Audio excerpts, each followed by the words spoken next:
Breaking news. This just in. There's a new GOP frontrunner in the presidential sweepstakes, and his name is Marco Rubio. The media are all excited that the Florida senator has suddenly shot to the top of the pack. How did this happen?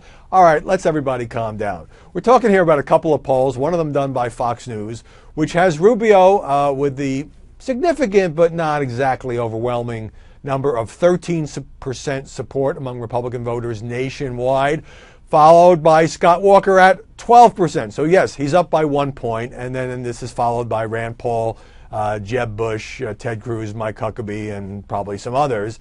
And this represents some movement for the Florida senator over another Fox poll a few weeks ago when he was down at 8%, and Scott Walker, the governor of Wisconsin, was leading at 15%.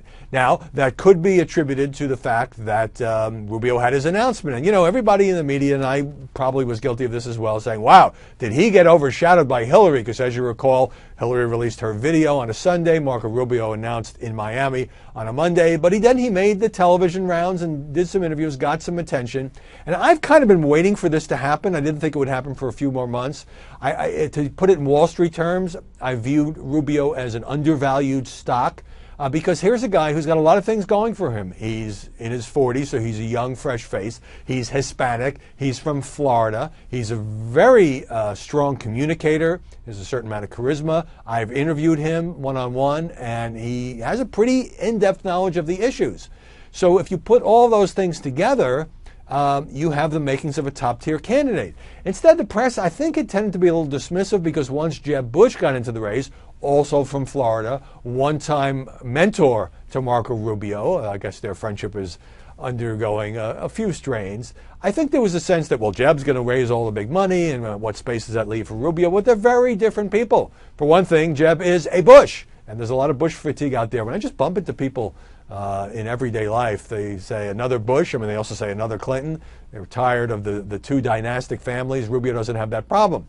Problem he does have, of course, is that he's a first-term senator, and the consensus in the Republican Party is we just elected a first-term senator in 2008. That didn't work out so well. Rubio makes the point that he was in the Florida legislature for years before winning an upset victory in the Senate election in 2010, that he was the Speaker of the Florida House, that he's experienced on the Foreign Relations Committee. But I also think there's sort of this X factor, the son of Cuban immigrants. He's got a great personal story. Now, whether he can raise the money, hit the major league pitching and all of that, it's a long campaign. We're talking April 2015, folks. But I do think the breathlessness with which the media are now covering the fact that he's blipped up in the polls, well, by next week he could blip down. But it has kind of riveted our attention on the fact that Marco Rubio, I think, is going to be a force to be reckoned with in this Republican presidential campaign.